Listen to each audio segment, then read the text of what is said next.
Video എടുക്കുന്നതൊക്കെ ചിലപ്പോൾ രാത്രി 1 മണിക്ക്. നമ്മുടെ പണ്ടത്തെ വീഡിയോ നോക്കിയാൽ മോസ്റ്റ്ലി നൈറ്റ് വീഡിയോസേ കാണാൻ പറ്റില്ല. കാരണം നമുക്ക് ഡേ ടൈമിൽ സമയമില്ല. അപ്പോൾ ഒരു 2 മണി 2:30 ഒക്കെ ആയി ഉറങ്ങാം. ചില സമയത്ത് ഈ വീഡിയോ ഒക്കെ എടുത്ത് കഴിഞ്ഞിട്ടായിരിക്കും എനിക്ക് എൻ്റെ പ്രസൻറ്റേഷൻ. ഞാൻ വർക്ക് ചെയ്തുകൊണ്ടിരുന്നത് റീജിയണൽ മാനേജറായിട്ടാണ്. അപ്പം എൻ്റെ കീഴിലൊരു 180 സ്റ്റാഫ് ഉണ്ട്. അവരൊക്കെ കൺട്രോൾ ചെയ്യുന്നത് ഞാനാണ്. അവർക്കുള്ള റിപ്പോർട്ട്സ്, അവർക്കുള്ള ടാർഗറ്റ്സ്, അവർക്കുള്ള നെക്സ്റ്റ് ഷെഡ്യൂൾ, ഇതൊക്കെ എനിക്ക് പ്രിപ്പയർ ചെയ്യണം. അപ്പോൾ ഈ ഇത് ചെയ്ത് എഡിറ്റ് ചിലപ്പോൾ മീഡിയ എഡിറ്റ് ചെയ്യുമ്പോഴായിരിക്കും ഞാൻ ലാപ്ടോപ്പിൽ കംപ്ലീറ്റ് ഈ സ്കെഡ്യൂളും പ്രസൻറ്റേഷനും കാര്യങ്ങളൊക്കെ റെഡിയാക്കുന്നുണ്ടാവുക. അത് കഴിഞ്ഞ് രാവിലെ എണീച്ച് പിന്നെയും നമ്മൾ സെയിം റുട്ടീനാണ്. രാവിലെ പോകുന്നു. എണീക്കണം. കാരണം ഒരു 7:00 6:30 ഒക്കെ ആകുമ്പോഴേക്കും നമ്മൾ രണ്ടുപേരും എണീക്കും. കാരണം ട്രാഫിക് ഒക്കെ കഴിഞ്ഞ് നമുക്ക് ഓഫീസിലെത്തണം. 10:00 നമ്മള് 9:30 ആകുമ്പോഴേക്കും നമുക്ക് ഓഫീസിലെത്തണം. ഈവൻ അന്നേരം ആ സമയം ഇപ്പം നമ്മളത് പറയുകയാണെങ്കിലും അന്നേരം അത്രയും നമ്മൾ എഫേർട്ട് ഇട്ടിട്ടുണ്ട്. അതിന് ഹാർഡ് വർക്ക് എന്ന് മാത്രം പറഞ്ഞാൽ പോരാ. അത് നല്ല എഫേർട്ട് ഇട്ടിട്ടുണ്ട്. അതിൻ്റെ ഒരു മേ ബി ഒരു 10 മടങ്ങാണ് നമ്മൾ ഇപ്പോഴും ചെയ്യുന്നത്. ഇപ്പം നമ്മൾ ഇതൊക്കെ നേടി ഫെയിമായി, നമുക്ക് ഇൻസ്റ്റാഗ്രാമിൽ ഇത്ര ഫോളോവേഴ്സ് വന്നു, നമ്മൾ വീഡിയോസ് വൈറലാണ്, ഇതൊക്കെ ഉണ്ടെങ്കിലും നമ്മുടെ റെസ്പോൺസിബിലിറ്റീസ് കൂടിയിട്ടേ ഉള്ളൂ, ഇതുവരെ കുറഞ്ഞിട്ടില്ല. അതിനേക്കാൾ കൂടുതൽ എഫേർട്ടാണ് നമ്മൾ ഇപ്പോൾ ഇടുന്നത്. കാരണം ഇപ്പം മെറിക്ക് മില്യോനെ നോക്കണം, നമുക്ക് പാഞ്ചാലി വസ്ത്ര എന്ന് പറഞ്ഞിട്ടൊരു ബ്രാൻഡ് ഉണ്ട്, അത് നോക്കണം, അതിൻ്റെ വീഡിയോസ് ചെയ്യണം. മെറിക്ക് 3 ചാനലുണ്ട്, എനിക്ക് 3 ചാനലുണ്ട്, അതിലിടക്ക് പാഞ്ചാലി വസ്ത്രയുണ്ട്. 3 ചാനലിന് 3 പ്ലാറ്റ്ഫോം.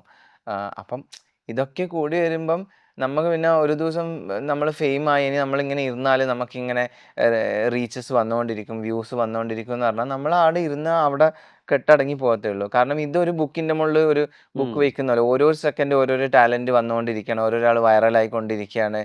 ഇപ്പം 2-3 ദിവസം നമ്മൾ വീഡിയോ ഇട്ടിട്ടില്ലെങ്കിൽ നമ്മുടെ ഫാൻസ് ഡ്രോപ്പ് ആവും, ഫാൻസ് മറന്നു പോകും. കാരണം അവർക്ക് അത്രയും കൺസ്യൂം ചെയ്യാനുള്ള കോണ്ടന്റ് ഓൺലൈനിൽ അവൈലബിൾ ആണ്. റീൽസ് ആയാലും ഷോർട്സ് ആയാലും യൂട്യൂബ് ആയാലും എല്ലാത്തിലും ഉണ്ടല്ലോ. അപ്പം നമ്മൾ ഫേമസ് ആയെന്നിട്ട് നമ്മൾ റിലാക്സ് ചെയ്യാൻ ഒരിക്കലും പറ്റില്ല. നമ്മൾ ഫേമസ് ആവുന്ന ഒരു വീഡിയോ വൈറലായി കഴിഞ്ഞാൽ നെക്സ്റ്റ് വീഡിയോ അതിൻ്റെ ക്വാളിറ്റിയിലും അതിൻ്റെ ക്രിയേറ്റിവിറ്റിയിലും താഴാതെ നമ്മൾ പിന്നെ അടുത്ത വീഡിയോ ഹിറ്റ് ചെയ്യണം. എന്നാൽ നമുക്ക് ആ ഒരു സസ്റ്റെയിനബിൾ ആയിട്ടുള്ള ആ ഒരു റീച്ച് മെയിൻറ്റെയിൻ ചെയ്യാൻ പറ്റില്ല. അല്ലെങ്കിൽ കുറച്ച് മുന്നോട്ട് പോകണം, അതിലും കൂടുതൽ എന്തെങ്കിലും തിങ്ക് ചെയ്യണം, ഔട്ട് ഓഫ് ദ ബോക്സ് ചിന്തിക്കണം. അപ്പോൾ റീച്ച് ആവുന്നതിനെയും വൈറലാവുന്നതിനും നമ്മുടെ റെസ്പോൺസിബിലിറ്റി കൂടുകയാണ്. നമുക്ക് റിലാക്സ് ചെയ്യാൻ പറ്റില്ല. റിലാക്സ് ചെയ്താൽ തീർന്ന് 10 ആൾ വേറെ വന്നു പോയിട്ടുണ്ടാവും. പിന്നെ ആ ഒരു ലെവലിലേക്ക് എത്തണമെങ്കിൽ നമ്മൾ ഹാർഡ് വർക്ക് ചെയ്യണം. പിന്നെ ചില ആൾക്കാരൊക്കെ, എൻ്റെ അധികം ഫ്രണ്ട്സൊക്കെ പറയുന്നുണ്ട്, മിത്തുവേട്ടാ നിങ്ങളെ വീഡിയോ ഒക്കെ ഭയങ്കര റീച്ചാണല്ലോ, നമ്മൾ ആദ്യം ഒന്ന് ഫോളോവേഴ്സ് ആട്ടെ, എന്നിട്ട് വേണം എനിക്ക് നിങ്ങളെപ്പോലെ വീഡിയോ എടുക്കാൻ, ആദ്യം ഒരു ക്യാമറ വാങ്ങട്ടെ. ഞാനൊക്കെ അന്നേരം വിചാരിക്കും, ഇതിപ്പം പരീക്ഷ എഴുതുന്നതിനെക്കാട്ടും മുമ്പിട്ട് റിസൾട്ട് വന്നിട്ട് ഞാൻ പരീക്ഷ എഴുതാമെന്ന് പറഞ്ഞ പോലത്തെ അവസ്ഥയല്ലേ അത്. നമ്മൾ ആദ്യം എഴുതൂ, ആദ്യം തുടങ്ങ്, എന്നിട്ട് നിങ്ങൾ ഫോളോവേഴ്സ് തരുള്ളൂ. നിങ്ങൾ എന്തിനാ ആൾക്കാർ ഫോളോ ചെയ്യണം? എന്തെങ്കിലും ഒരു കാര്യം കണ്ട്, എന്തെങ്കിലും ഒരു യുണീക്ക് സാധനം കണ്ട് നിങ്ങൾ ഇഷ്ടപ്പെട്ടാൽ ആൾക്കാർ എല്ലാവരും വെറുതെ എന്നെ ഫോളോ ചെയ്യും, എന്നെ ഫോളോ ഞാൻ ആരാ? അങ്ങനെ നമ്മൾ നല്ല രീതിയിൽ വീഡിയോ ചെയ്യുമ്പോൾ ആൾക്കാർ ഫോളോ ചെയ്യുള്ളൂ. നമ്മൾ എന്തെങ്കിലും കാര്യം കണ്ട് ഇഷ്ടപ്പെടണം. അത് അത് റെസ്പോൺസിബിളായിട്ട് എടുക്കുക വേണം. ഇപ്പം നമ്മളെപ്പോലത്തെ ആൾ, നമ്മൾ ജസ്റ്റ് ഒരു എന്താ വീഡിയോ ക്രിയേറ്റർ അല്ല. നമ്മൾ റെസ്പോൺസിബിൾ ആയിട്ടുള്ള കോണ്ടന്റ് ക്രിയേറ്റേഴ്സ് ആണ്. നമ്മൾ ഇത്രയും കാലം ഈ സോഷ്യൽ മീഡിയയിലുണ്ട്. ഇത് നമ്മൾ രണ്ടുപേരും പ്രൊഫഷണലി ജോബ് ഉള്ള ആൾ ജോബ് റിസൈൻ ചെയ്തിട്ട് ഈ നമ്മുടെ കേരളത്തിലെ ആൾക്കാർ ഈ ഒരു social media content creation, digital creation ഇതുവരെ അക്സെപ്റ്റ് ചെയ്തിട്ടില്ല ആസ് എ ജോബ്. പക്ഷെ അത് ചെയ്യാത്ത ആൾ സത്യം പറഞ്ഞാൽ മണ്ടന്മാരാ. Basically it's a full time ജോബാണ്. ഇതൊരു 24/7 എന്ന് പറയുന്ന പോലത്തെ ഒരു ജോബാണ്. ഇതിന് കറക്റ്റായിട്ടുള്ള ഒരു ടൈമിംഗ് ഇല്ല. നിങ്ങൾ മെറി സോഫ്റ്റ്വെയർ എഞ്ചിനീയർ ആയിരുന്നു, ഡെല്ലിൽ വർക്ക് ചെയ്യായിരുന്നു. മെറി രാവിലെ പോകുന്നത് 10 to 5 അല്ലേ, 10 to 6 ജോബാണ്. എനിക്കും 11 to 7 ജോബാണ്.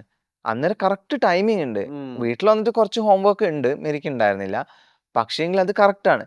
പക്ഷേ ആസ് എ ക്രിയേറ്റർ എന്ന് പറയുമ്പോൾ നമുക്ക് ഒരു ടൈമിംഗും ഇല്ല, ഒരു ലൊക്കേഷൻ ഇല്ല, ഒരു ഓഫീസ് ഇല്ല. ഉള്ള ആൾക്കാരുണ്ടാവും വേറെ രീതിയിൽ എടുക്കുമ്പം. പക്ഷേങ്കിൽ ഇത് നമ്മൾ എവിടെയാണുള്ള അവിടെ നിന്ന് കോണ്ടന്റ് ക്രിയേറ്റ് ചെയ്യണം. രാത്രിയില്ല, പകലില്ല, പല സ്ഥലങ്ങളിൽ നമ്മൾ ട്രാവൽ ചെയ്യുന്നു. അതൊരു ഫുൾ ടൈം ജോബായി. പിന്നെ ഇതിൽ നമുക്ക് ബ്രാൻഡ് ഡീൽസ് വരുന്നു. നമുക്ക് എങ്ങനെ പേയ്മെൻറ്റ് കിട്ടുന്നത്? ആൾക്കാർ വിചാരിക്കും നമ്മൾ വെറുതെ വീഡിയോ ഇങ്ങനെ പോസ്റ്റ് ചെയ്താൽ നമുക്ക് ലക്ഷങ്ങളും കോടികളും ബാങ്കിൽ വന്നിങ്ങനെ കവിഞ്ഞു കൂടിയിരിക്കും. അങ്ങനെയല്ല.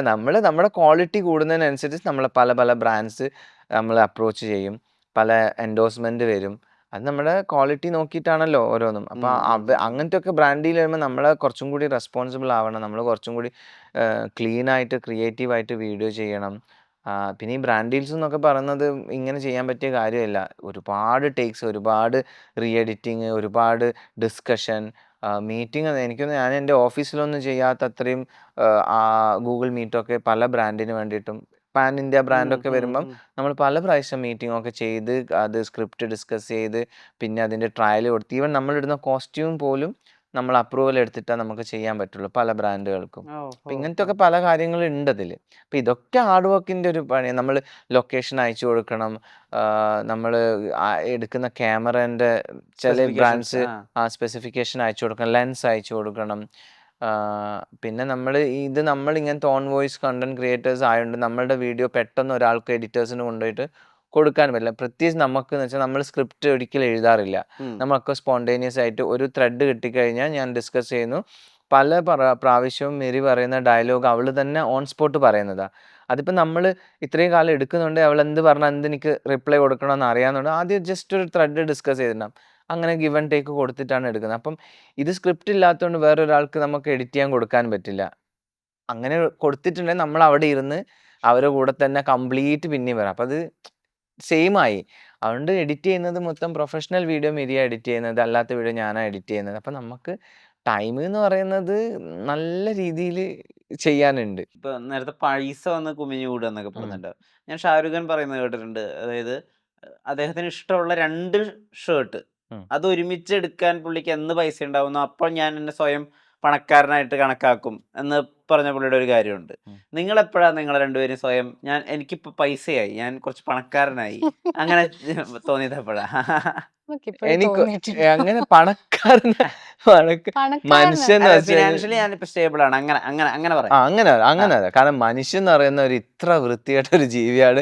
എത്ര പണം കിട്ടിയാലും അല്ലേ, ഒരാളും ഈവൻ ഞാൻ ഇന്നലെ മിരീനോട് ഇങ്ങനെ മിരി പണക്കാരായി കഴിഞ്ഞാലാണ് ഏറ്റവും സമാധാനക്കേട്. സത്യം പറഞ്ഞാൽ അങ്ങനത്തെ ഒരു അവസ്ഥയായിരിക്കും പണം കൂടുമ്പോൾ. ഇവരൊക്കെ എന്താ ഇത്ര പണം കൊണ്ട് ചെയ്യുക? കാരണം കുറേ പണം ആയിക്കഴിഞ്ഞാൽ ഇതെവിടെ ചിലവാക്കും, എന്തിന് ചിലവാക്കും? ഇപ്പം നമുക്ക് വെറുതെ ഒരാൾക്ക് കൊടുക്കാൻ പറ്റില്ല. അത് കൊടുത്തു കഴിഞ്ഞാൽ വേറെ 100 ആൾക്കാർ പല ആവശ്യങ്ങൾക്ക് വരും. ചില ആൾക്ക് കൊടുത്താൽ അയ്യോ അവർക്ക് കൊടുക്കണം, അതിനേക്കാളും മോശം അവസ്ഥയിലേക്ക് ഇയാളായിരുന്നു. അതൊക്കെ ആലോചിച്ച് ഭയങ്കര സ്ട്രെസ്സാവും. പക്ഷെ നമുക്ക് അങ്ങനത്തെ അത്രയും വലിയ പണക്കാരൊന്നും ആയിട്ടില്ല എന്തായാലും. പണക്കാരാവുന്നൊന്നല്ല നമ്മുടെ ഒരു ഡ്രീം. നമുക്ക് എന്ന് വെച്ചാൽ വേറെ എന്തൊക്കെയോ ഡ്രീംസാണ്. എനിക്ക് അങ്ങനെ ഒരു ഫിനാൻഷ്യൽ സ്റ്റെബിലിറ്റി തോന്നിയ ഒരേ ഒരു കാര്യം, എനിക്ക് ഭയങ്കരമായിട്ടുള്ള ലോൺസ് ഉണ്ടായിരുന്നു. മിരീനെ കല്യാണം കഴിക്കുമ്പം എനിക്ക് തോന്നുന്നു ഏകദേശം ഒരു 25 lakh പ്ലസ് അത്രയും ഡെപ്റ്റ് ഉണ്ടായിരുന്നു, അത്രയും ലോൺ ഉണ്ടായിരുന്നു. എൻ്റെ കല്യാണത്തിന് പോലും അവരാണ് ലോൺ എടുത്ത് തന്നത്. മെറിയാണ് ഒരു 4 ലക്ഷം ആയിരുന്നു അല്ലേ, 4 ലക്ഷത്തിൻ്റെ ലോൺ എടുത്ത്. മെറിയുടെ ഫാമിലിക്കും അറിയില്ല, എൻ്റെ ഫാമിലിക്കും അറിയില്ല, ആർക്കും അറിയില്ല. അത് അവൾ അന്ന് എടുത്ത് തന്നുകൊണ്ട് നല്ല വൃത്തിയിൽ കല്യാണം കഴിക്കാൻ പറ്റില്ല. ഇവിടെ കൈയും പിടിച്ച് ഞാൻ ഓടേണ്ടി വന്നേ. അപ്പം അങ്ങനത്തെ ലോണ് കുറച്ച് എല്ലാം ക്ലോസ് ചെയ്ത് വന്നപ്പോഴാണ് ഇനി ഒന്ന് ഇരുന്ന് കാല് നീട്ടി ഒന്ന് ആശ്വസിക്കാം. അമ്മേനെ രക്ഷപ്പെടുത്തി, അപ്പേനെ രക്ഷപ്പെടുത്തി, പിന്നെ നമ്മളുടെ വീടിൻ്റെ ലോണ് കുറേ ക്ലിയർ ആയി. ഇനി ആരും വന്ന് ചോദിക്കില്ലല്ലോ. അതുകൊണ്ട് അന്നേരം എനിക്ക് തോന്നി ഏകദേശം സാധനം സെറ്റ്. അങ്ങനെ ഇപ്പൊ ആളുകൾ വന്ന് ചോദിച്ചിട്ട് പിന്നെ മറുപടി പറയാൻ പറ്റാണ്ട് ഇങ്ങനെ സങ്കടം കൊണ്ട് നിന്ന് പോയ മിഥുനുണ്ടായിട്ടുണ്ടോ? ഓ, എനിക്ക് ഇപ്പോഴും ഒരു ഇൻസിഡൻറ്റ് ഓർമ്മയുണ്ട്. ഞാൻ നാട്ടിലൊരു പ്രാവശ്യം നമ്മൾ കല്യാണം കഴിഞ്ഞ് ഇമ്മീഡിയറ്റ്ലി ഒരു റിലേറ്റീവിൻ്റെ കല്യാണം ഉണ്ടായിരുന്നു. കല്യാണത്തിന് വന്നപ്പം ഒരാൾ എൻ്റെ അടുത്ത് പറഞ്ഞു, കല്യാണമൊക്കെ കഴിഞ്ഞു, ഇനിയിപ്പം ബാങ്കിൽ ലോണെല്ലാം ഉള്ളത് ഓർമ്മയുണ്ടല്ലോ. അതെല്ലാ ആൾക്കാരെയും മുമ്പിൽ വെച്ചിട്ടാണ് പറയുകയും ചെയ്തത്. എന്ന് പറഞ്ഞ ഡയലോഗ് ബാങ്കില് ലോണൊക്കെ ഉണ്ട്, കുറേ കാലമായി അടക്കാണ്ട് കുറേ കാലമായിട്ട് അടക്കാണ്ട് ഈ ഇൻട്രസ്റ്റ് പോലും അടക്കാണ്ട് മുങ്ങി നടക്കുന്ന കണ്ടിട്ടുണ്ട്. പെട്ടെന്നൊന്ന് അടച്ചു തീർത്തേക്ക്. അതെനിക്ക് ഭയങ്കര എന്താ പറയുക, ഒരു വലിയൊരു ചാട്ട വയറെടുത്തിട്ട് ഒരു 10 ആളെ മുമ്പ് നിന്ന് അടിച്ചാൽ എങ്ങനെയുണ്ടാ ഫീല്? എനിക്ക് കരച്ചിൽ വന്നു ചോദിച്ചാൽ നമ്മൾ കരച്ചിലിനേക്കാൾ ചില സമയത്ത് ഇവിടുന്ന് ഒരു വേദനയൊക്കെ വരൂലേ. ഒരു ആകാശദൂത് സിനിമ കാണുമ്പോൾ എപ്പോഴും എനിക്ക് ഇവിടെ ഒരു വേദന വരും. ആ ഒരു വേദന അന്നത്തെ ദിവസം എനിക്ക് വന്നു. അത്രക്ക് വിഷമമായിപ്പോ ഇത്രയും ആൾക്കാരുടെ മുമ്പ്. ഞാൻ വേറൊരു കാര്യം ചോദിച്ചോട്ടെ, ഈ കരയാതിരിക്കാനാണോ ഒരു സങ്കടം പറഞ്ഞിട്ടപ്പോ ചിരിക്കുന്നത്? അതൊരു ട്രിക്കാണ് ആക്ച്വലി. പക്ഷെ ഞാൻ പണ്ടൊക്കെ എനിക്ക് ഭയങ്കര പെട്ടെന്ന് ഇമോഷണൽ ആക്കി. ഇപ്പം ഞാൻ ഞാൻ അത് പഠിച്ചു. കരയണ്ടാന്ന് വിചാരിച്ചു. കരഞ്ഞിട്ട് നമ്മൾ ആവശ്യമുള്ളപ്പോൾ കരയണം. നമുക്ക് അത്രയും റെസ്പെക്ട്, അത്രയും വാല്യൂം, അത്രയും സ്നേഹം തരുന്ന ആളെ മുമ്പിൽ മാത്രമേ ഞാൻ കരയുള്ളൂ. എല്ലാവരുടെ മുമ്പിലും പോയിട്ട് എനിക്ക് കരയാൻ വേണ്ടാന്ന് വിചാരിച്ചു.